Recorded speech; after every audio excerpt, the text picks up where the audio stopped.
आज का जो हमारे पास सेशन है सेशन 3, ठीक है।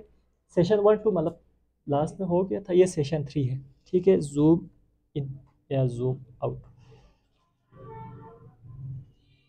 हाँ, उसमें सबसे पहले तो हम पीएचपी फंडामेंटल्स के बारे में पढ़ेंगे।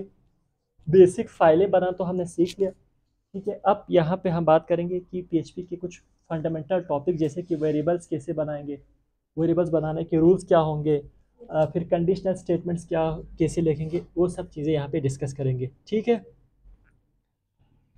पीएचपी का बेसिक जो सिंटेक्स थे ये तो कवर कर लिया था, ठीक है। उसके अंदर ये पीएचपी का बेसिक सिंटेक्स, आपने जहाँ आपको पीएचपी का कोड लिखना है बस पीएचपी को ओपन किया और क्लोज किया, उसके अंदर आपने पीएचपी का जो भी कोड लिखा, ठीक है। आप स्टार्ट करने के लिए less than question mark PHP ये साथ होना ज़रूरी है, और एंड किया, ठीक है। और उस इसी के बीच पीएचपी का कोड, ठीक है। कमेंट्स इन पीएचपी शायद मैंने कर लिया था, ठीक है। कमेंट्स तो बताने की वैसे ज़रूरत नहीं है, सबको आइडिया है क्यों करते हैं, ठीक है। अपनी आसानी के लिए, नोट्स पर्पस के लिए अक्सर करते हैं, ठीक है। तो पीएचपी में सिंगल लाइन कमेंट्स भी होते हैं कि ठीक है, एक लाइन को आपने कमेंट्स करना तो कैसे कर सकते हैं, मल्टीपल लाइन की अगर है तो उसको कमेंट्स कैसे आउट कर सकते हैं, यहाँ मैं बता भी देता हूँ साथ साथ, ठीक है। जैसे कि पीएचपी में सिंगल लाइन कमेंट्स के लिए क्लास 1 क्लास 2, यहाँ पे मैं फर्स्ट पीएचपी का कोड लिखने जा रहा हूँ। अब तो मैंने क्या कि यहाँ पे, या आप कहीं भी लिख लो, ठीक है, जहाँ आपको चाहे। फर्स्ट मैं H1 की बात करता हूँ, तो यहाँ पे पीएचपी आपने ओपन किया, ठीक है। पीएचपी ओपन किया और यहाँ से पीएचपी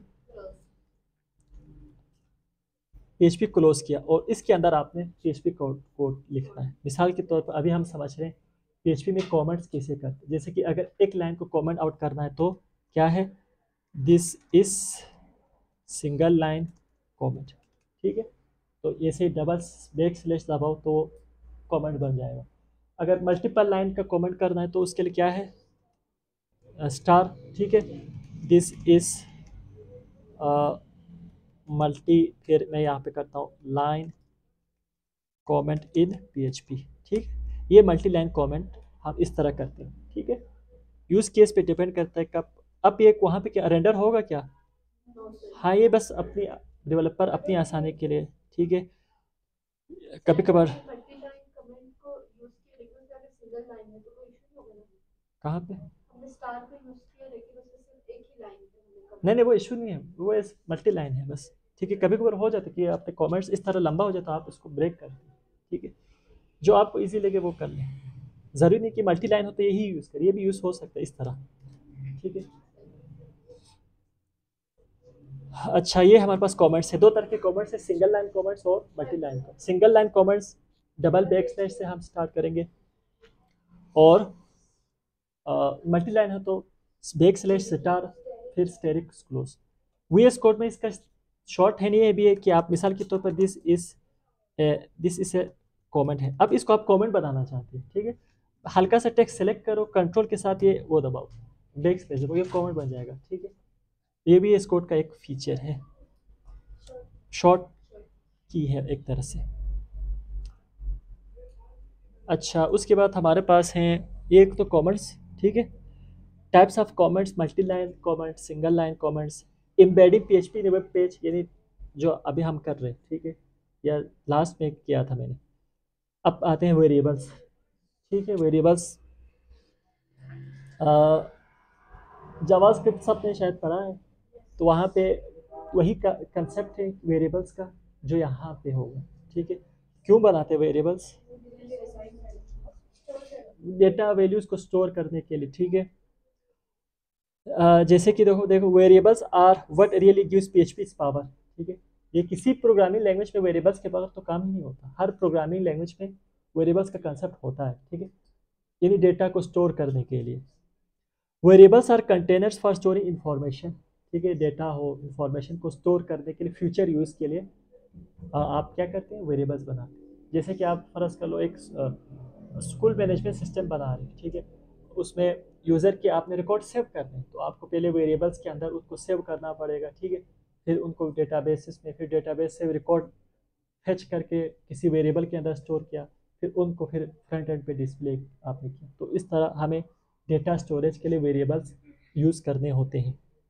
ठीक है, वेरिएबल्स, ये पॉइंट देख लो, variables in PHP are quite different from compile language such as C and Java. ठीक है, बाकी जो लैंग्वेज है जैसे कि C++ है, जावा है, ठीक है, उससे थोड़ा डिफरेंट है। Different in the sense concept तो वही है, हल्का सा उसमें डिफरेंट होता है कि ये वीकली टाइप लैंग्वेज है।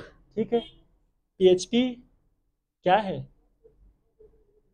वीकली टाइप लैंग्वेज है। अब ये वीकली टाइप लैंग्वेज भी देखते हैं कि क्या मतलब है। ठीक है, यानी आपको जिस तरह से आप किसी ने C++ किया हो तो वहाँ पे हमें डेटा टाइप डिफाइन करना पड़ता है।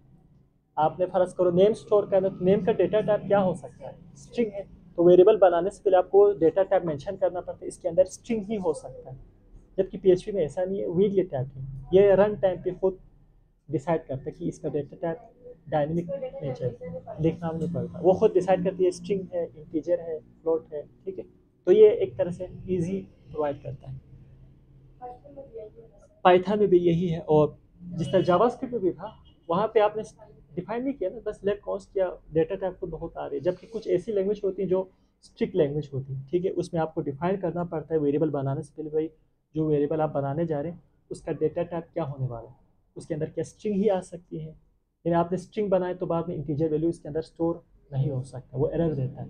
PHP में ऐसा नहीं है। ठीक है, आपने बस वेरिएबल का नाम लिखा, वैल्यू असाइन किया, वो खुद डिसाइड करते कि इसका डेटा टाइप क्या होगा। ठीक है, यहाँ पे लिखा, इसीलिए इसको वीकली टाइप लैंग्वेज कहा जाता है। पूछते भी कि अक्सर इंटरव्यू में PHP इसे weakly type language, why reason,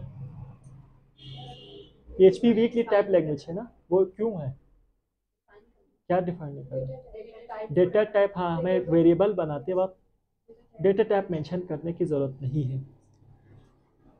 इसको बस ऐसे एक मिसाल है, जैसे कि आपके पास मेमोरी के अंदर स्टोर होता है बिहाइंड आखिर में जाके। ठीक है, जो भी वैल्यूज़ हो मेमोरी के अंदर वो स्पेस ऑक्यूपाई करता है, वहाँ पे स्टोर होता है। तो ये फ़र्ज़ करो आपका कंप्यूटर मेमोरी ऐसी ही है ब्लॉक्स की तरह ना, तो आपने वहाँ पे देखो ईमेल स्टोर किया हुआ है, कस्टमर का डेट ऑफ बर्थ स्टोर किया है, इमेज। ठीक है, यानी एक वेरिएबल्स है, यानी आपने कंटेनर बना, उस कंटेनर को कोई नाम दिया। ठीक है, ये वेरिएबल का नाम लिखा और उसके अंदर वैल्यू स्टोर किया। ठीक है, PHP में फिर वेरिएबल्स कैसे बनाते वो देखते हैं। वेरिएबल्स का ये आइडिया है, बस बेसिक कॉन्सेप्ट। ठीक है, कि वही जो मैंने बताया कि आपने डेटा स्टोरेज के लिए फ्यूचर यूज डेटा स्टोर किया, मिसाल के तौर पर यूज़र से आपने उसके रिकॉर्ड स्टोर कर लिया, नेम या एज वगैरह। अब उसको आप फर्दर बाद में यूज़ करना चाह रहे हैं, जिस तरह सिस्टम। हाँ,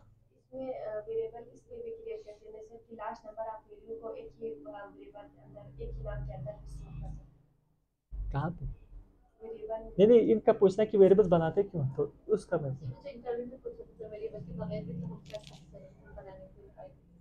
वेरिएबल बनाने के बगैर क्या कर सकते हैं। हाँ,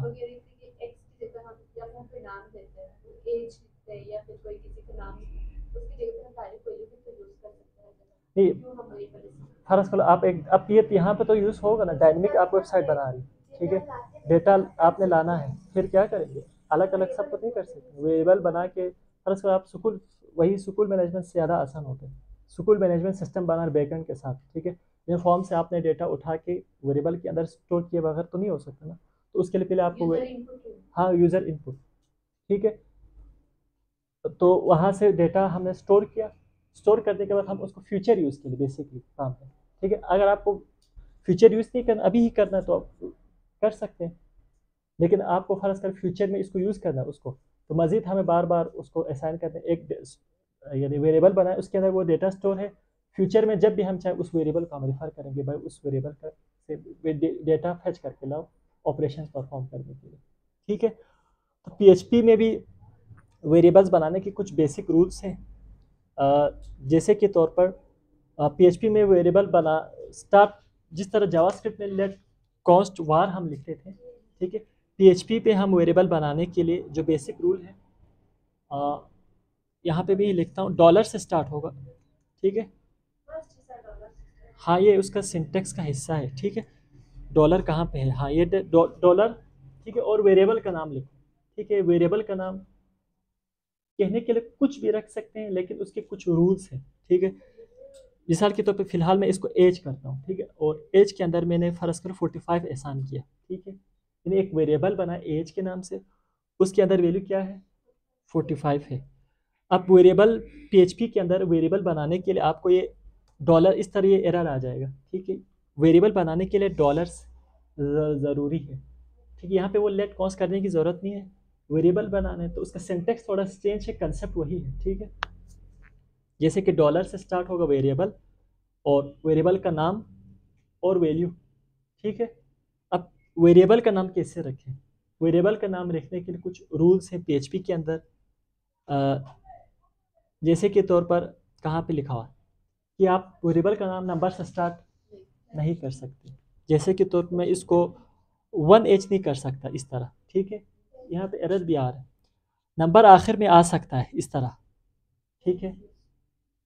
अच्छा, स्पेशल कैरेक्टर्स वगैरह हम अलाउ नहीं है, जैसे कि इफ़ वगैरह, ठीक है। इफ़ जैसे कि हाँ, ये फंक्शंस के नाम, ठीक है, जो बिल्ट इन फंक्शंस है उनको यूज़ नहीं, यानी कीवर्ड्स बेसिकली, ठीक है।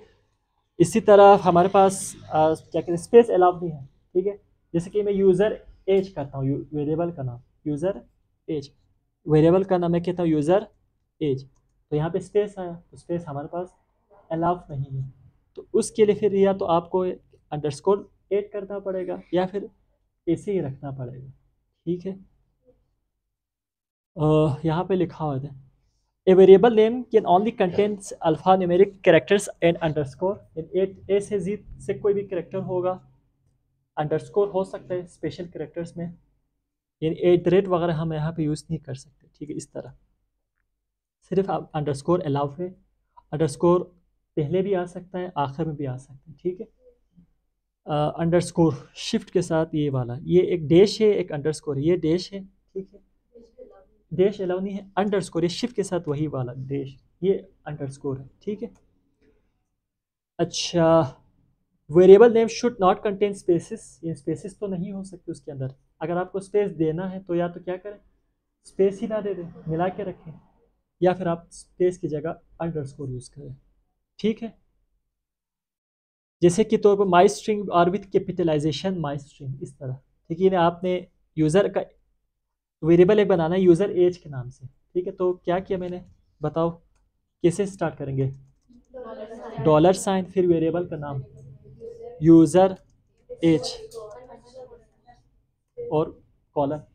अब यहाँ पे स्पेस ये अलाउ नहीं है, तो स्पेस या तो हम इस तरह ख़त्म कर सकते हैं जो आपको इजी लगे, या फिर आप अंडरस्कोर यूज़ करें, ठीक है, या फिर आप स्पेस को ख़त्म करिए, ए कैपिटल करें, ये कन्वेंशन से इसको कैमल केस कहा जाता है, ठीक है। जो आपको रीडेबल लगे वो यूज़ करें, ठीक है। आपको स्पेस के बगैर इजी हो रहा है या नहीं हो रहा है, ठीक है। यानी डॉलर, हाँ नहीं वो स्पेशल कैरेक्टर सिर्फ वही अंडरस्कोर अलावा है और बाकी नहीं है, जैसे कि परसेंटेज इस तरह में यूज़ नहीं कर सकते, ठीक है।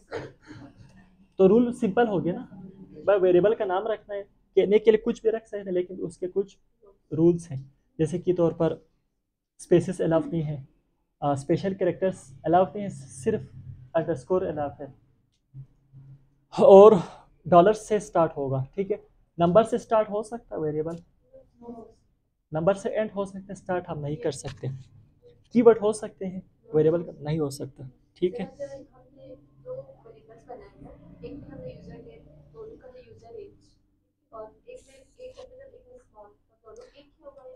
हाँ, उसमें फिर यहाँ पे डिपेंड करता है, आप कह रहे जा रही यूज़र एज, एक मिनट, यूज़र स्मॉल में लिखता हूँ, ठीक है, 45 और डॉलर यूज़र, ओ नहीं इस तरह ना 40, यही कह रही है ना, एक स्मॉल में एक कैपिटल में। तो इसमें हमारे पास पेज पे हमारे पास क्या है, वो है क्या कहते हैं इसको, एक टर्म था केस सेंसिटिव, ठीक है। ये दोनों अलग अलग वेरिएबल्स ऐसे ट्रीट होंगे, ठीक है, चेंज होगा। जैसे कि तौर पर आपने कहा यूज़र, एक मिनट, यूज़र ये हमारे पास क्या हो जाएगा, ये वहाँ पे कांस्टेंट में डिफाइन करते हैं, यहाँ पे मैं कहता हूँ यूज़र एज 45 या 46। ठीक है, अब ये दोनों क्या है, ए से सेपरेट वेरिएबल्स ट्रीट होंगे। ठीक है, ये सेंसिटिव है। अच्छा, उसके बाद स्पेस स्पेशल कैरेक्टर में जैसे कि तौर पर हमारे पास ये क्या कहते हैं उसको, परसेंटेज का, परसेंटेज वगैरह बीच में हम अलाउ नहीं है। ठीक है, अगर स्पेस हो तो अंडरस्कोर कर दो बस। इसमें एक पॉइंट था। अच्छा ठीक है, बाकी the first character after the dollar sign can not be a number. ठीक है, जैसे कि देखिए variables names are case sensitive. ठीक है, start year and start year are not the same, different होगा। ठीक है, क्रिएटिंग वेरिएबल्स, इसमें आपने बताना कि कौन से सही वेरिएबल्स हैं, कौन से गलत variables. Which of the following variables are correct, indicate true और फॉल्स। डिम बैलेंस एक वेरिएबल है, गलत है, फॉल्स है, गलत है, फॉल्स है, गलत है, ट्रू है। फॉल्स क्यों है? डॉलर साइन भी नहीं है और ऊपर से स्पेस भी है। दूसरा, एक मिनट थोड़ा जूम करता हूँ। दूसरा ट्रू क्यों है? हाँ ठीक है, ये वाला क्यों? हाँ, ये वाला ट्रू है, ये वाला फॉल्स है, ये वाला फॉल्स क्यों है? हाँ, नंबर से स्टार्ट है, कोई नंबर है। ये वाला ट्रू है, बी कैपिटलाइज क्यों, खैर है। ठीक है, ये वाला फॉल्स है। हाँ, डॉलर्स की जगह वो एंड आया। ये वाला, ये और ये ट्रू है। ठीक है, अच्छा, अब वेरिएबल सोर्सेस, यानी वेरिएबल्स के अंदर डेटा कहाँ से आता है। अभी यहाँ पे मैंने फिक्स किया, हार्ड कोड किया ना, ये इसको रिमूव कर, यूज़र एज को मैंने 45 किया, यहाँ पे मैंने फिक्स किया अपने हिसाब से। अब ये डिपेंड करता है वैल्यू कहाँ, ये वैल्यू फर्स्ट ये 45 है ना, तो 45 कहाँ कहाँ से आ सकती है इसकी वैल्यू, वो ये कहना चाह रहा है। वो कह रहा है कि variables get their values from a variety of sources. ठीक है, including the following, user input through online forms के थ्रू वैल्यूज आ सकती हैं वेरिएबल्स के अंदर, जो कि ज़्यादातर हम वही करेंगे। डेटाबेसेस से वैल्यू आ सकती है, एक डेटाबेस से आपने वैल्यू फैच किया दिखाया। ठीक है, एक्सटर्नल सोर्सेज, किसी एपीआई के थ्रू किसी और रिसोर्स से वो वैल्यूज आ रही। ठीक है, the result of A calculation, एक कैलकुलेशन के नतीजे में इसके अंदर, जैसे कि आपने एक सम के नाम से एक वेरिएबल बना, उसके अंदर वैल्यू आ रही है 2 नंबर का सम, तो इस तरह कैलकुलेशन के थ्रू आ सकती है। बाकी डायरेक्ट इंक्लूजन, जो अभी मैंने किया कि आपने डायरेक्ट यहाँ पे असाइन किया, ठीक है, वैल्यू, वो भी पॉसिबल है। Wherever the values come from it's always assigned in the same way with an equal sign like this. ठीक है, जहाँ से भी वैल्यू आ रही हो हमेशा आप क्या होगा, बस असाइन होगा। ठीक है, जिस तरह मैंने यहाँ पे यूज़र एज के अंदर 45 असाइन किया, ये इक्वल है सिंबल, इक्वल का सिंबल है ना, लेकिन यहाँ पे असाइनमेंट ऑपरेटर कहते हैं। ठीक है, यानी 45 यहाँ से रीड, राइट टू लेफ्ट आप रीड करें तो आसानी हो जाएगी। 45 assign to user as variable. ठीक है, ये हमारे पास कुछ बेसिक वो है। PHP लूजली टाइप लैंग्वेज है। ठीक है, a loosely typed language such as PHP is a language that does not require you to declare a variable type and declaring a variable। ठीक है, यानी आप वेरिएबल बनाते वक्त कभी यहाँ पे मैंने क्या डिफाइन किया है, इसका डेटा टाइप क्या होगा, नहीं क्या, इसीलिए इसको लूजली टाइप लैंग्वेज कहा जाता है। ठीक है, ये खुद डिसाइड करता है कि डेटा टाइप क्या होगा। ठीक है, इंटरचेंजेबल है। ठीक है, यू, अच्छा, इन PHP when you declare a variable, ठीक है, जब आप वेरिएबल डिक्लेयर करती हैं, वेरिएबल डिक्लेरेशन से मुराद क्या है वैसे, ये देखो, वो तो अलग है। हाँ, नाम देके डिक्लेयर किया। ठीक है, और इनिशियलाइज वैल्यू असाइन करना। अच्छा, I could make a new variable call string and then assign it in an integer value. ठीक है, वो ये कहना चाहिए कि इसके अंदर आपको फिक्र करने की ज़रूरत नहीं है कि डेटा टाइप क्या होगा। ठीक है, आपको बताने की ज़रूरत नहीं कि जो वेरिएबल आप बनाने जा रहे उसका डेटा टाइप क्या होने वाला है। ठीक है, वो खुद डिसाइड होगा। जैसे कि माई वेरिएबल के अंदर 200 है, ठीक है, इसका डेटा टाइप क्या हो सकता है, इंटीजर होगा या नंबर, इंटीजर के इसका स्ट्रिंग है, इसका स्ट्रिंग ही है, ठीक है, इसका बूलियन, इसका बूलियन, ठीक है। हम मैंने कभी डिफाइन किया है इसमें कि इसका डेटा टाइप स्ट्रिंग ही है या इंटीजर है, नहीं है, नहीं, वो खुद डिसाइड कर लेगा।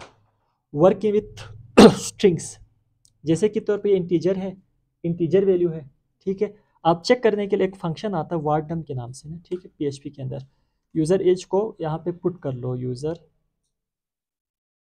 हो $h, ठीक है, यूज़र एज मैंने यहाँ पे क्या किया, वार्डम किया। अब ये वार्डम एक बाय डिफॉल्ट एक अ, उसका फंक्शन है built in, जो आपको डेटा टाइप चेक करते हैं। जैसे कि मैंने वार्डम किया, ठीक है, उसको ये पैरामीटर पास किया यूज़र एज का, मैं चेक करता इसका डेटा टाइप क्या है, तो मुझे रिटर्न में क्या आया, इंटीजर है, इसका इंटीजर टाइप होने वाला। अब मैं इसके अंदर कोई फर्ज कर लो ये करता हूँ, अब क्या होगा, इंटीजर होगा या स्ट्रिंग होगा, ऐसे स्ट्रिंग आ जाएगा, ठीक है, क्योंकि हमने इसको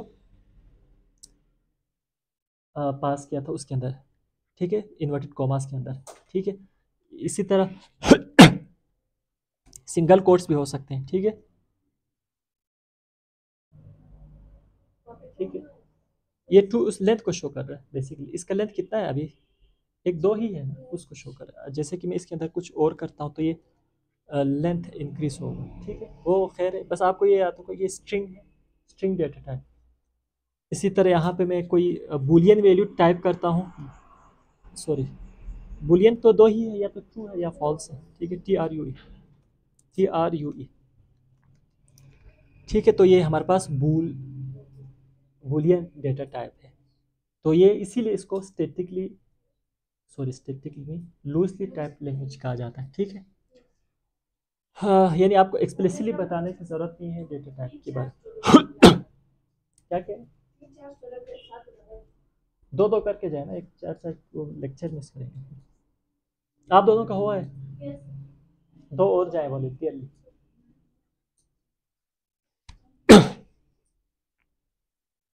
अच्छा ठीक है।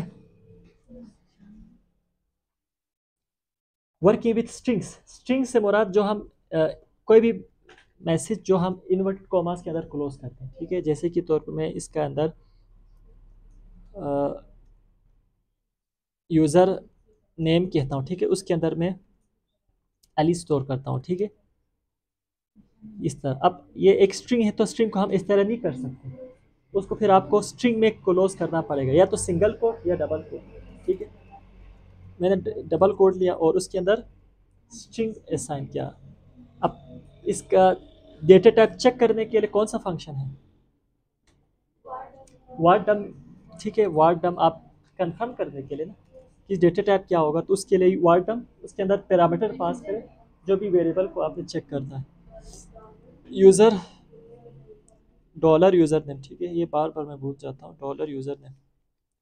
तो अभी आपके पास ये स्ट्रिंग आएगा, इसका डेटा टाइप, ठीक है, देखो स्ट्रिंग आ लिया, ये हमारे पास हो गया। इसको छोड़ दो फिलहाल, कमेंट करता हूँ इसको मैं, ठीक है। ये बेसिकली एक स्ट्रिंग है, ठीक है, स्ट्रिंग वैल्यू है, इंटीजर हम डायरेक्ट पुट कर सकते हैं। अच्छा, उसके बाद हमारे पास वर्किंग विद स्ट्रिंग्स के साथ हम कैसे काम कर सकते हैं, जैसे कि तौर पर इको हेलो वर्ल्ड लिखा हुआ है, ठीक है। अच्छा, मैसेज हेलो वर्ल्ड लिखा, इको मैसेज, यानी इस तरह लिखा कि मैं यहाँ पे कहता हूँ इको, ठीक है, और यहाँ पे मैं कहता हूँ $यूज़र नेम, ठीक है। वो यहाँ पे क्या उसकी वैल्यू यहाँ पे प्रिंट हो गई, एक तरह से इको हो गई, ठीक है।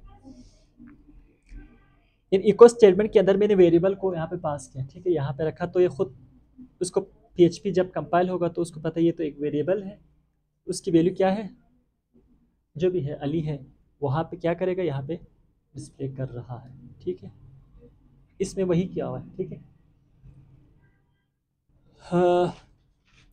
वर्किंग विथ स्ट्रिंग्स है, माई स्ट्रिंग जैसे कि डबल कोट्स के अंदर हो सकते हैं, ठीक है, सिंगल कोट्स के अंदर भी हो सकते हैं, इस तरह नहीं हो सकती, यानी आप इस तरह नहीं कर सकते कि स्ट्रिंग को पहले आप एक साइड पे डबल कोट से स्टार्ट करें, दूसरे पे सिंगल कोट से, ठीक है, या तो सिंगल में क्लोज करिए डबल, डिफरेंट नहीं हो सकता, मतलब डिफरेंट हो सकता है, आप बताओ। वेरिएबल डिफरेंट हो सकते हैं।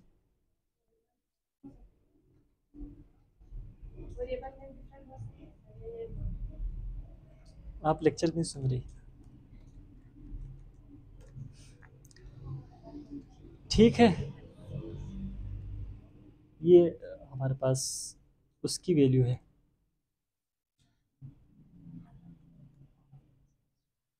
कोर्स इनसाइड कोर्स, ठीक है। डोंट मिक्स योर कोर्स, क्या इसमें क्या मिस्टेक्स है इसमें?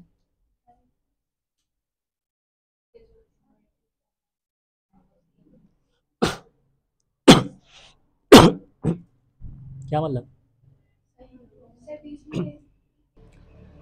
अब आते हैं डेटा टाइप्स के ऊपर, ठीक है। कि पीएचपी के अंदर मैंने कहा कोई भी टाइप है तो डेटा टाइप उसके अंदर डिफरेंट हो सकते हैं, हमें बताने की ज़रूरत नहीं है, ठीक है। पीएचपी के अंदर मेरा ख्याल से हाँ 8 तरह के डेटा टाइप्स हैं जो वेरिएबल के अंदर स्टोर हम कर सकते हैं, या जो वैल्यू है, ठीक है। 3 कैटेगराइज करते हैं, 3 कैटेगरी बनाते हैं नॉर्मली, ठीक है। जैसे कि स्केलर है, स्केलर डेटा टाइप यानी उसमें बूलियन वैल्यूज, ठीक है। स्ट्रिंग वैल्यू, इंटीजर, फ्लोट या डबल, ठीक है। इंटीजर में क्या होता है और फ्लोट में क्या होता है? फ्लोट में क्या होते थे? हाँ, डेसिमल पॉइंट्स होते हैं, ठीक है। इंटीजर में मतलब होल नंबर्स, ठीक है, जैसे 1 -1 2 -2 इस तरह। फ्लोट में फिर पॉइंट में आ सकते हैं, ठीक है, 2.6 इस तरह वैल्यूज। बाकी फ्लोट भी वही है, पॉइंट आ सकते हैं, उसका बस साइज थोड़ा सा बड़ा होता है, ठीक है। फ्लोट और डबल, ठीक है, उसका डेटा के अंदर जो स्टोरेज वो ज़्यादा होता है और कुछ फर्क नहीं। इनको बेसिकली स्केलर डेटा टाइप कहते हैं, ठीक है। यानी बिल्ट इन डेटा टाइप्स आप कह लो। बाकी कंपाउंड में जो मिक्स होके बनते हैं, जैसे कि अरे है, ठीक है, अरे के अंदर मिक्सअप हो, जैसे कि इंटीजर भी आ सकती हैं, नंबर्स भी हो, इंटीजर तो नंबर सेम है ना, स्ट्रिंग, इस तरह मिक्सअप बन सकते हैं, जैसे ऑब्जेक्ट्स हो गए, ठीक है। फिर पीएचपी के अंदर 2 तरह के डेटा टाइप जो आगे वैसे होगा शायद, नल, ठीक है, और एक रिसोर्स टाइप, ठीक है। नल मतलब एब्सेंस ऑफ वैल्यू, यानी एक वेरिएबल है उसके अंदर अभी कोई भी वैल्यू नहीं है, एम्प्टी है, ठीक है, ठीक है। एब्सेंस ऑफ वैल्यू यानी आपने उसको क्या किया, नल। फर्ज को ले मेरे पास एक वेरिएबल है, उसके अंदर फर्ज को अभी कोई खाली मतलब खाली है, वैल्यू है ही नहीं है, मतलब नल, ठीक है। तो इसको मैंने क्या किया, नल असाइन किया, ठीक है। यानी अभी खाली है, बाद में वैल्यू आएगी कहीं से डेटाबेस से, ठीक है। तो ये नल डेटा टाइप है। यानी अगर मैं यहाँ पे इस तरह खाली रखूँ तो क्या खाली है? नहीं, ये खाली नहीं, एम्प्टी स्ट्रिंग है, ठीक है। हम चाहते कि ये खाली ही हो बस, अभी डेट नहीं, तो उस केस में फिर नल, ठीक है। यानी एक यूज़र ने अकाउंट बनाया है, ठीक है, अकाउंट बनाया है, तो उसके अंदर आप ज़ीरो पुट करेंगे तो क्या होगा, वैल्यू है। हाँ, उसके अंदर अभी उसने अमाउंट ही जमा नहीं किया, तो उस केस के हम क्या कर सकते हैं, नल, बाद में फर्ज कर उसने डिपॉजिट किया, ठीक है। तो वहाँ पे सिचुएशन है। एक होता है रिसोर्स डेटा टाइप पीएचपी के अंदर, जो किसी दूसरे वेरिएबल का रेफरेंस होल्ड करता है, ठीक है, जो डेटाबेसिस कनेक्शंस वगैरह आगे करेंगे, ठीक है। इसको फिर ऐसे रखो फिलहाल।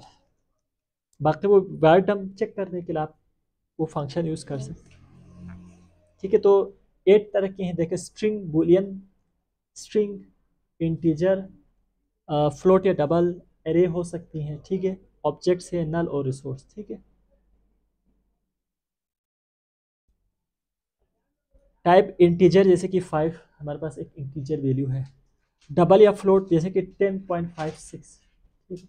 ये डबल और फ्लोट दोनों में फ्लोट नंबर आ सकते हैं, डेसिमल पॉइंट्स, साइज डिफरेंट होता है, ठीक है, दोनों का। डबल का थोड़ा सा उसके अंदर यानी पॉइंट के बाद ना ज़्यादा नंबर स्टोर हो सकते उसका, ठीक है, साइज।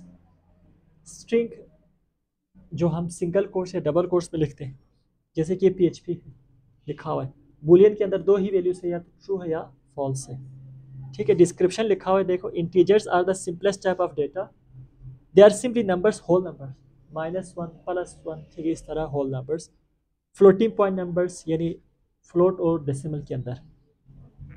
बाकी स्ट्रिंग के अंदर वही जो यहाँ पे किया हुआ है, ठीक है, सिंगल कोट्स या डबल कोट्स के अंदर जो वैल्यूज आ सकती है। बाकी बुलियन के अंदर दो ही वैल्यूज है, ट्रू फॉल्स। एरे के अंदर एरे आ सकते जो कि अलग ही टॉपिक है, वो डिटेल में डिस्कस करेंगे, ठीक है।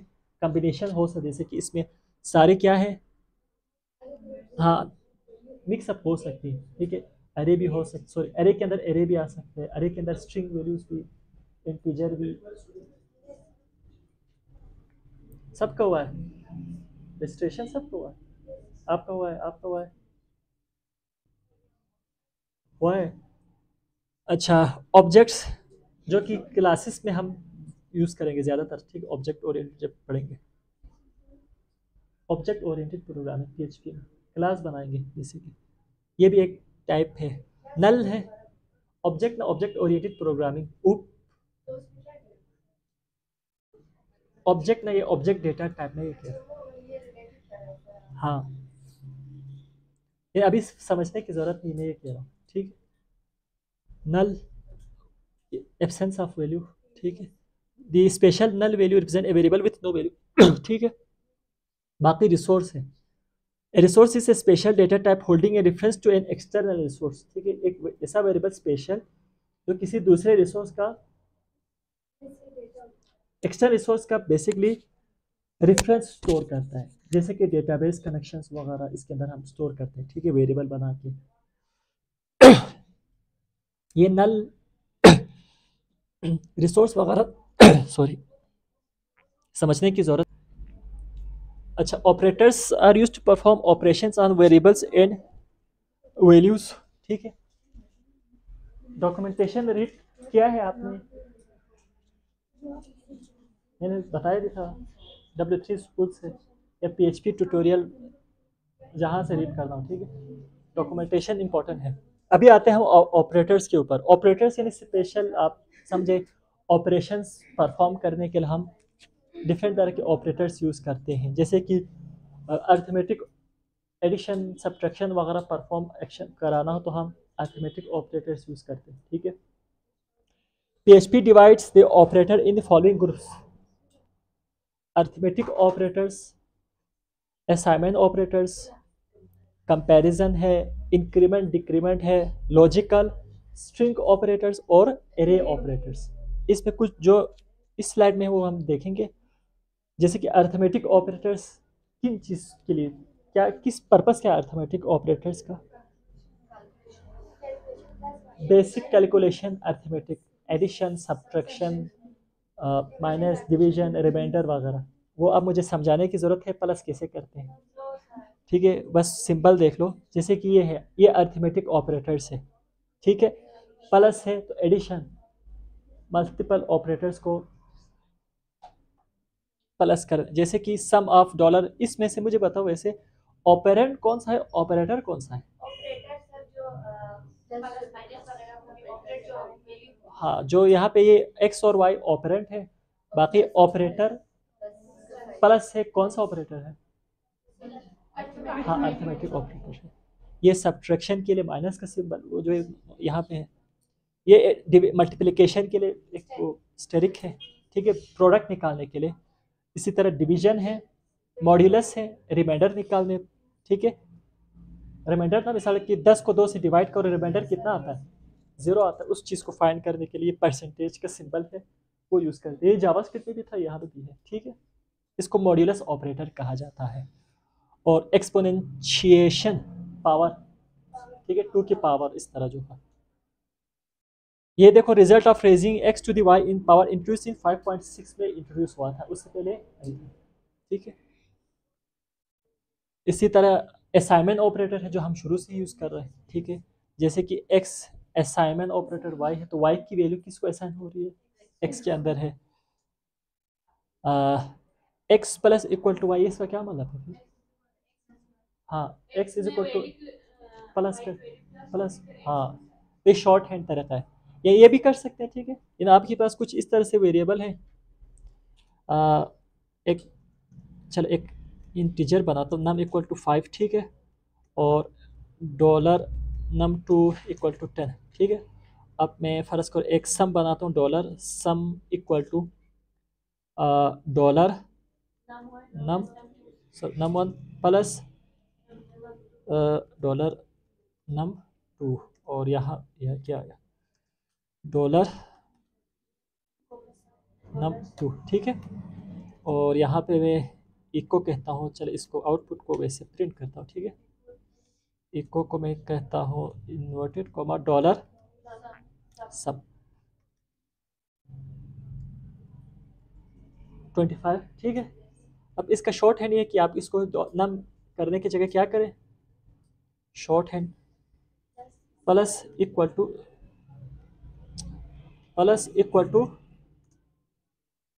ठीक है। तो उसका मतलब वही है, ठीक है।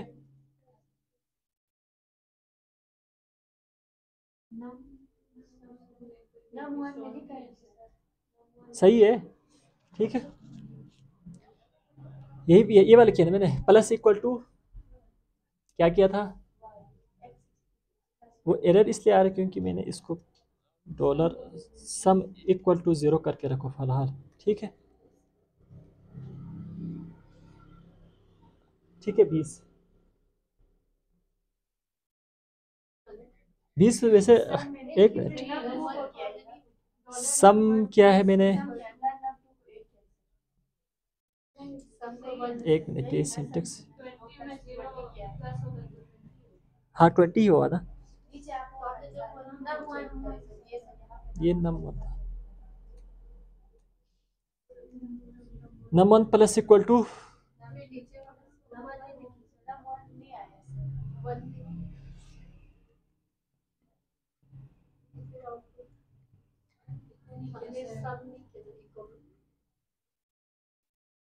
ये इस तरह से होगा, plus equal to num one dollar num one plus dollar num two, semicolon semicolon semicolon, ठीक है। 25 ऑनलाइन 16 अनडिफाइंड वेरिएबल सम को डिफाइन क्यों नहीं है, सम इक्वल टू 0, ठीक है।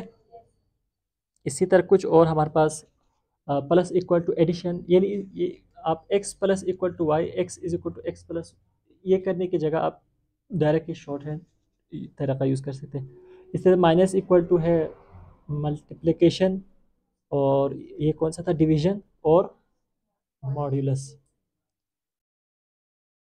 अच्छा, ये ऑपरेटर्स हमारे पास हैं कंपैरिजन ऑपरेटर, ठीक है। ये कौन से थे, ये अर्थमेटिक ऑपरेटर्स, ठीक है। असाइनमेंट ऑपरेटर भी था और अर्थमेटिक ऑपरेटर्स, वही basic arithmetic plus minus subtraction. ये हमारे पास है जी कंपैरिजन ऑपरेटर, वैल्यूज कंपेयर करने के लिए जो ऑपरेटर यूज़ होते हैं, जैसे कि तौर पर इक्वल है, ठीक है, डबल इक्वल, ट्रिपल इक्वल भी है, नॉट इक्वल है। ये ज़्यादातर हम वहाँ कंडीशनल जब पढ़ेंगे वहाँ पे ज़्यादातर यूज़ होगा, ठीक है। Not equal, identical, greater than, less than, ठीक है, less than or equal to, greater than equal to, ये चीज़ें वहाँ पे कंपैरिजन ऑपरेटर कहलाता है, ठीक है। फिर हमारे पास एक आता है इंक्रीमेंट डिक्रीमेंट ऑपरेटर, ठीक है। यानी हम इंक्रीमेंट डिक्रीमेंट ऑपरेटर कुछ इस तरह से कि 5 है, तो डॉलर नम के अंदर में एक इंक्रीमेंट करता हूँ, ठीक है। और यहाँ पे सॉरी नम वन है, और यहाँ पे मैं कहता हूँ डॉलर नम वन, ठीक है। तो यहाँ पे क्या आ जाएगा, 6 आ जाएगा, वो इसलिए क्योंकि पहले 5 था और हमने एक इंक्रीमेंट किया, तो ये increment plus plus increment operator. इसी तरह माइनस माइनस है, इसको डिक्रीमेंट ऑपरेटर कहा जाता है, ठीक है। ये हमारे पास क्या है, इंक्रीमेंट डिक्रीमेंट ऑपरेटर है। फिर दो तरह के हो सकते हैं वो, या तो प्री इंक्रीमेंट हो या फिर पोस्ट इंक्रीमेंट। प्री इंक्रीमेंट मतलब पहले होगा, pre increment, increment by one then return x, ठीक है। और इस पे क्या होगा, बाई वन, और इसमें इसको ऐसे समझो ना, pre increment increment dollar x by one, ठीक है। जब आप प्री इंक्रीमेंट करती तो एक्स की वैल्यू क्या हो जाएगी, पहले इंक्रीमेंट हो जाएगी फिर रिटर्न होगा, जबकि पोस्ट इंक्रीमेंट में पहले हमें रिटर्न होगा उसके बाद जाके इंक्रीमेंट होगा। यानी आप इसको एक मिनट इसको इस तरह समझो, नम में क्या है 5 है और डॉलर नम 2 के अंदर फर्ज कर लो 90 है, ठीक है।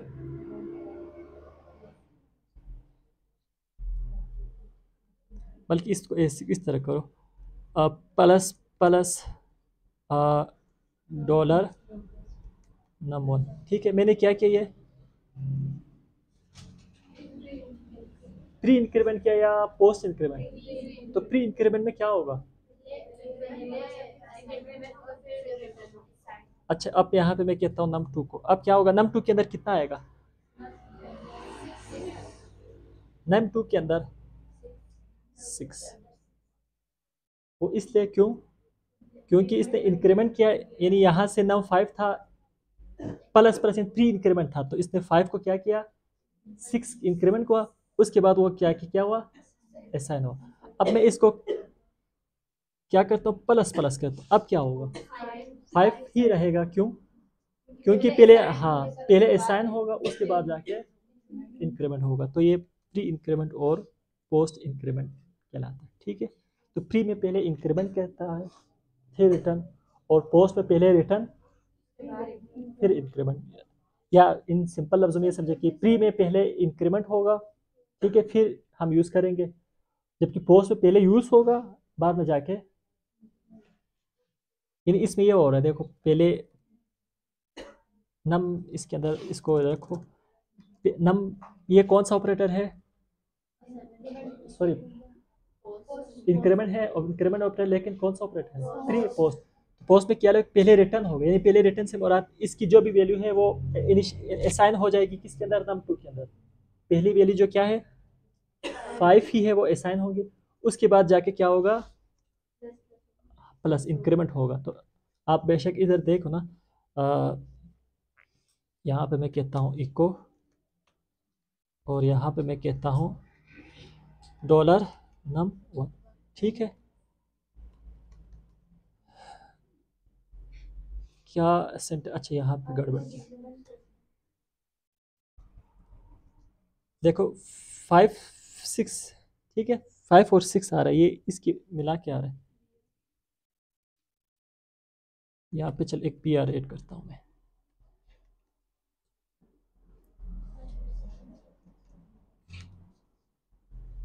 ये देखो पहले वो इनिशियल क्या 5 उसके अंदर स्टोर हुआ यहाँ पे, उसके बाद ये इंक्रीमेंट हुआ है, ठीक है।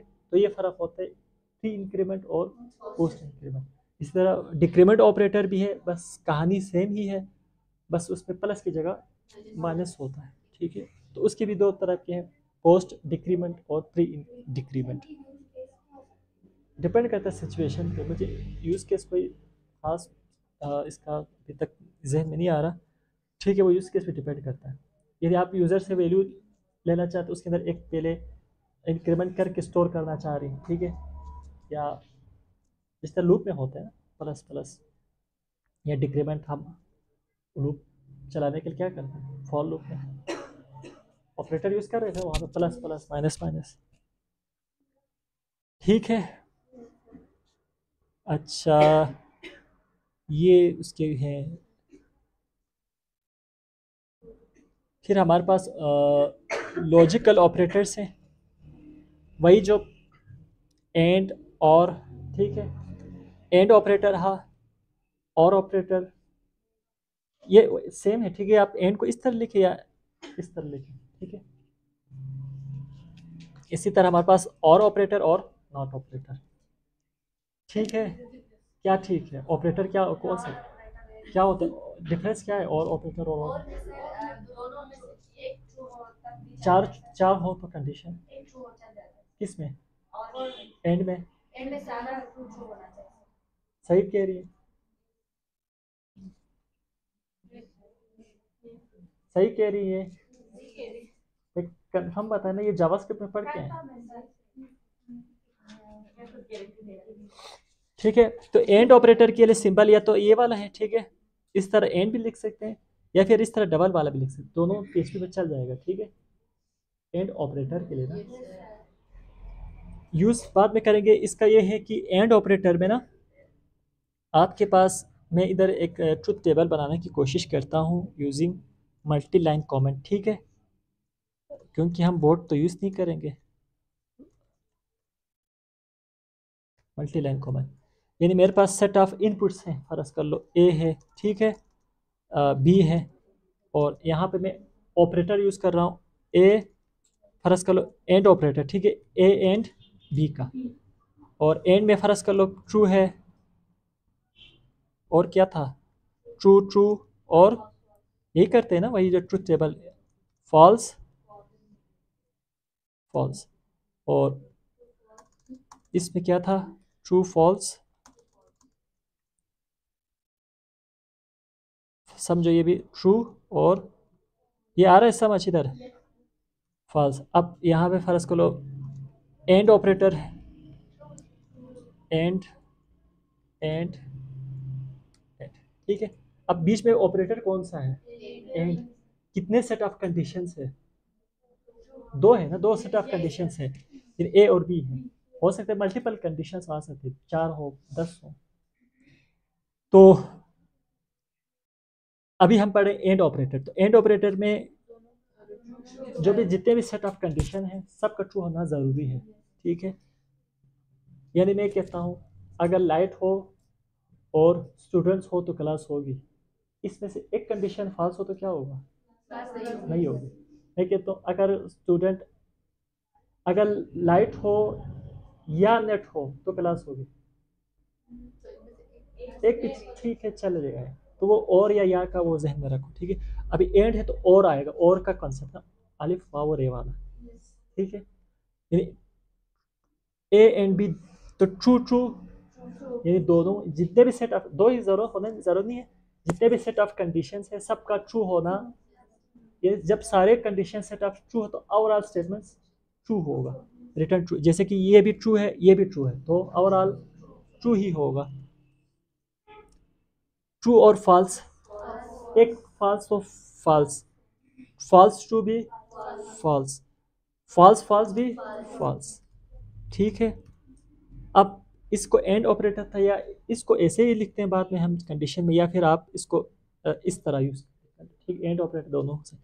इसी तरह हमारे पास और ऑपरेटर है, और ऑपरेटर में क्या है, और वाला कॉन्सेप्ट ना, एक भी ट्रू है तो चल जाएगा, तो ट्रू ट्रू भी, true false true, false true भी, और फॉल्स फॉल्स, ठीक है। वो ये हमारे पास एंड ऑपरेटर और ऑपरेटर, बाकी नॉट तो सिंपल सा ही बस वो उलट कर देता है, ट्रू है तो, फॉल्स है तो, उसके लिए सिंबल ये वाला है, ठीक है। ये एक्स के अंदर फर्ज करो इनिशियली ट्रू था, आपने नॉट ऑपरेटर लगाया तो क्या हो जाएगा, वो फॉल्स बन जाएगा, true if dollar x is not true, ठीक है, नॉट ऑपरेटर, सिंपल लफ्जों में। हाँ वो बीच में फिर वो ब्रैकेट लगा के आप कर सकते हैं, ठीक है। फिर हमारे पास ये कुछ स्ट्रिंग के रिलेटेड ऑपरेटर्स हैं, ठीक है, जैसे कि तौर पर स्ट्रिंग कंकेटिनेशन है, ये जावास्क्रिप्ट में भी था, यहाँ पे भी आ रहा है, ठीक है। कंकेटिनेट करना यानी दो स्ट्रिंग को जोड़ना, ठीक है। यानी मेरे पास फ़र्ज़ कर लो, कहाँ से गया ये, मेरे पास फ़र्ज़ कर लो एक वेरिएबल है, तो डॉलर, मैंने कहा इसको एफ नेम, चल एफ फर्स्ट नेम कहता हूँ, ठीक है। इसके अंदर फ़र्ज़ कर लो अली आ रहा है, ठीक है, और एक और वेरिएबल एल नेम है, उसके अंदर क्या है, हसन है। अब इन दो स्ट्रिंग को मैं कंकेटिनेट करना चाहता हूँ, तो उसके लिए कौन सा ऑपरेटर है, डॉट ऑपरेटर, ठीक है। मैं कहता हूँ डॉलर फुल नेम, ठीक है, इक्वल टू, तो dollar F name dot operator, ठीक है, कंकेटिनेट करने के लिए स्ट्रिंग को, डॉलर एल नेम, ठीक हो गया। और यहाँ से बेशक आप इको करना इको कर लो,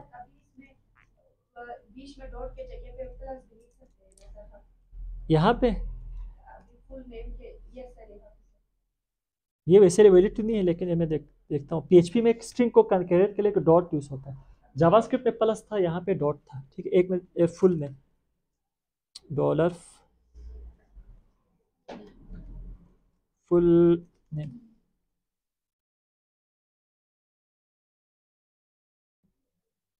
ठीक है। तो क्या आया, unsupported operand type string plus. तो पीएचपी में क्या है, स्ट्रिंग को कंकेटिनेट करने के लिए डॉट ऑपरेटर है, ठीक है। जावास्क्रिप्ट में प्लस है, यहाँ पे बस डॉट, दो स्ट्रिंग को आपस में जोड़ने के लिए, कंकेटिनेट करने के लिए, ठीक है। अली सलाम। अब इसमें स्पेस लाना तो क्या करूँगा, बीच में इस तरह स्पेस से काम हो जाना चाहिए था, लेकिन एक मिनट, यहाँ पे स्पेस आए और इसको भी ऐसे किया, ठीक है। कंकेटिनेट किया और कुछ नहीं किया, ठीक है। ये स्ट्रिंग कंकेटिनेशन कहलाता है। कनके देखो इस तरह dot concatenation of text one and text two. इसी तरह हमारे पास कंकेटिनेशन असाइनमेंट जो पहले हमने किया था, ठीक है। Dot equal to appends TXT to text one, shorthand वही तरह का है, ठीक है। अच्छा,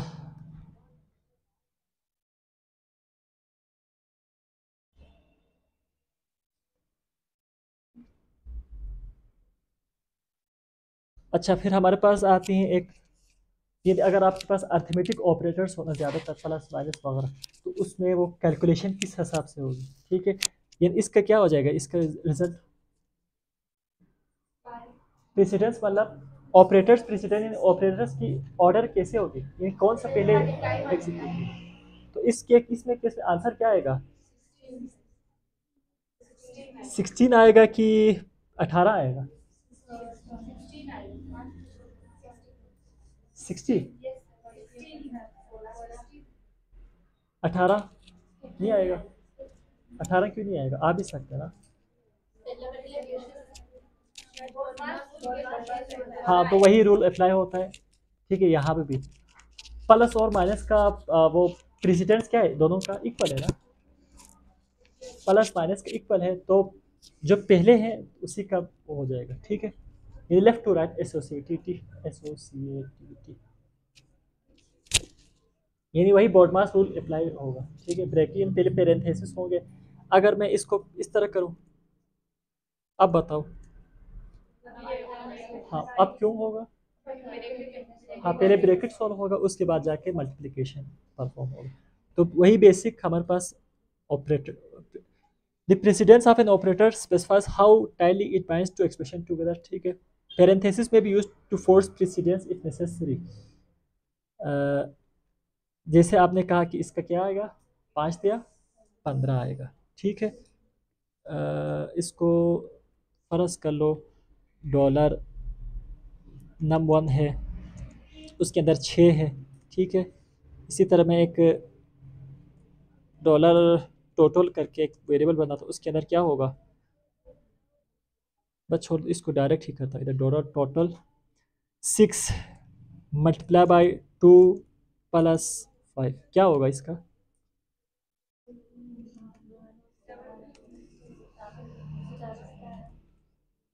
डॉलर टोटल, टोटल क्या कितना आएगा, 17 क्यों आएगा, 7, ठीक है। पहले आपने मल्टीप्लिकेशन, फिर अब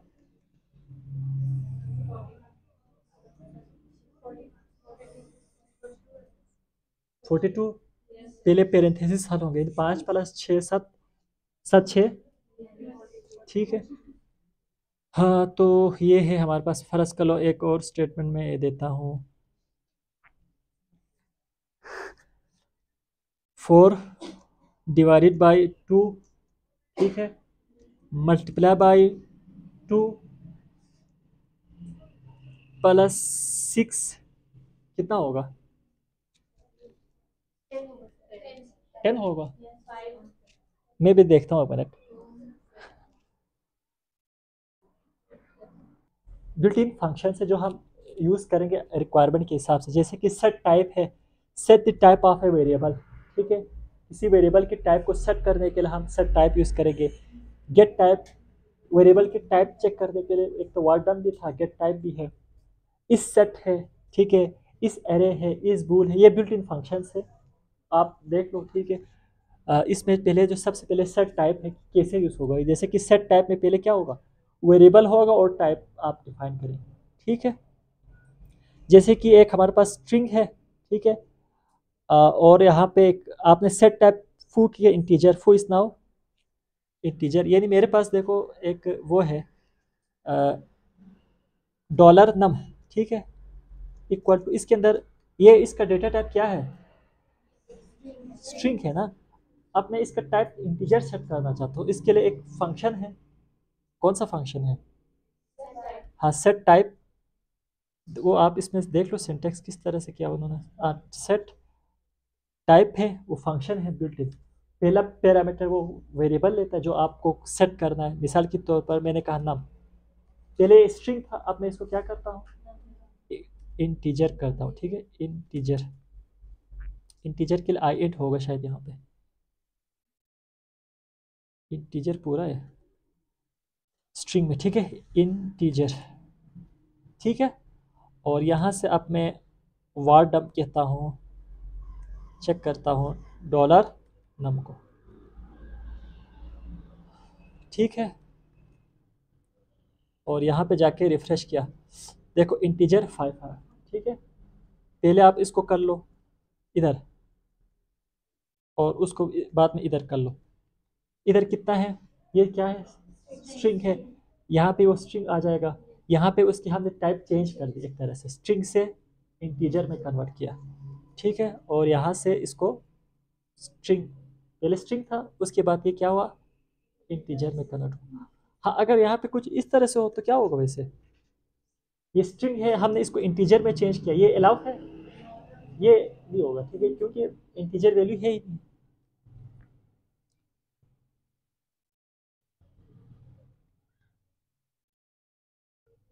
ठीक है, वो इंट ज़ीरो आ रहा है, ठीक है, क्यों, क्योंकि इसका कोई मतलब इंटीजर न्यूमेरिक कोई इक्विवेलेंट नहीं है, ठीक है। तो अक्सर होता है कि फॉर्म से हम वैल्यू ले रहे होते हैं, वहाँ से स्ट्रिंग आ रही होती है, ठीक है, स्ट्रिंग में फर्ज कर लो, स्ट्रिंग में 2 आ रही है, ठीक है, आप इसके साथ आप प्लस माइनस कर सकते हैं, स्ट्रिंग के साथ नहीं कर सकते हैं, उसको पहले हमें क्या करना पड़ेगा, हाँ इंटीजर में कन्वर्ट करना पड़ेगा, फिर जाके हम ऑपरेशंस वगैरह परफॉर्म कर, तो इसके लिए फंक्शन हम यूज़ करेंगे कि सेट टाइप क्या है, इसको इंटीजर में, ठीक है, बाद में आपने यूज़ किया। तो इसी तरह आपने स्ट्रिंग को इंटीजर, इंटीजर को स्ट्रिंग, ठीक है, तो ये सेट टाइप से होगा, ठीक है। गेट टाइप से क्या होगा, वही डेटा टाइप हमें गेट होगा, यानी आपको पता नहीं कि आप इसका जिस तरह वार्डन भी है, मैंने गेट टाइप यूज़ किया, ठीक है, गेट टाइप फंक्शन मैंने यूज़ किया, इसको आपने पैरामीटर पास किया वेरिएबल का नाम, जैसे कि मैंने डॉलर नाम पास किया, ठीक है, यानी मुझे पता नहीं इसका टाइप क्या होगा, तो ये हमें उस डेटा का जो भी वेरिएबल है उसका टाइप रिटर्न करके देगा, ठीक है। अच्छा, इसी तरह हमारे पास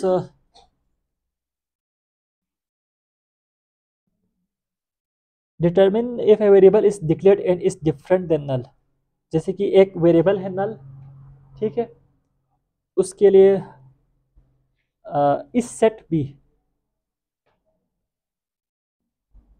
ठीक है, यानी इस सेट फंक्शन क्या करता है, वो चेक करते हैं कि कोई वेरिएबल डिक्लेयर है और उसकी वैल्यू नल के अलावा कोई वैल्यू हो, ठीक है, ट्रू और फॉल्स रिटर्न करता है, यानी मैं ये कहता हूँ ना, इसकी वैल्यू मैं कहता हूँ, इसकी वैल्यू मैं कहता हूँ नल, ठीक है, नल, क्या किया, नल, ठीक है। अब मैं इको कहता हूँ, यहाँ से ही कॉपी करता हूँ यार इसको, कंट्रोल सी, और जाके इसको यहाँ पे कॉपी किया, वार डम यूज़ किया, उसके अंदर इस सेट जो भी फंक्शन है उसको पास किया, और यहाँ पे वेरिएबल का क्या आएगा, नल, तो अभी क्या आएगा, ट्रू आएगा, फॉल्स आएगा,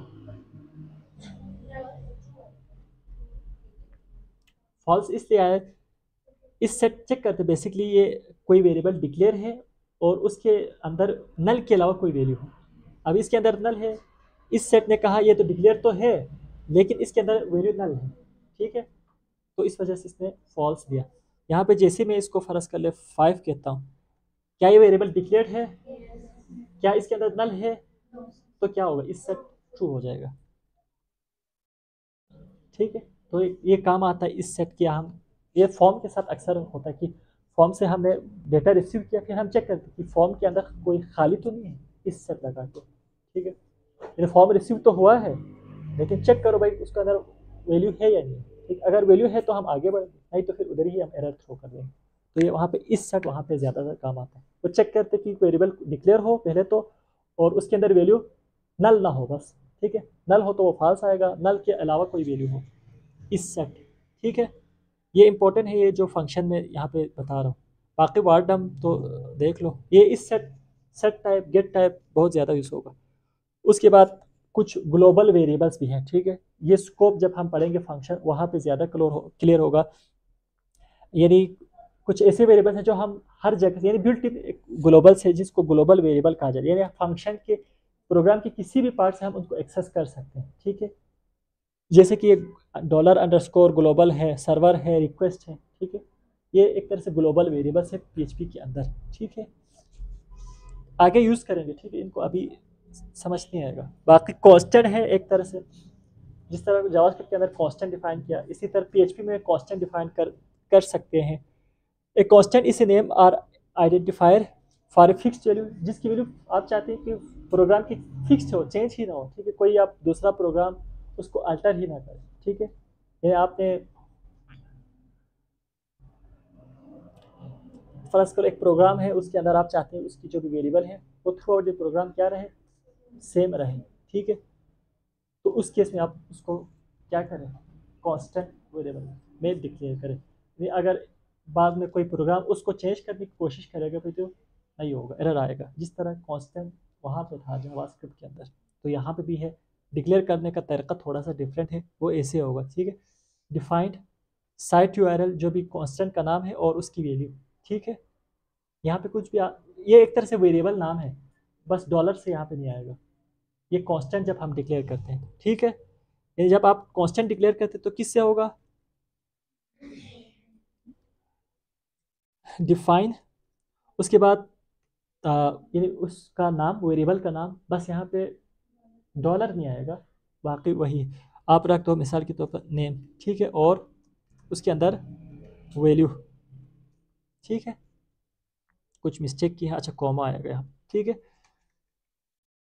ये हमारे पास एक कांस्टेंट डिक्लेयर, कांस्टेंट का क्या नाम है, यानी नेम कांस्टेंट का, कांस्टेंट वेरिएबल है ना एक, नेम है, उसके अंदर वैल्यू आली है, तो ये डिफाइंड से होगा। ठीक है,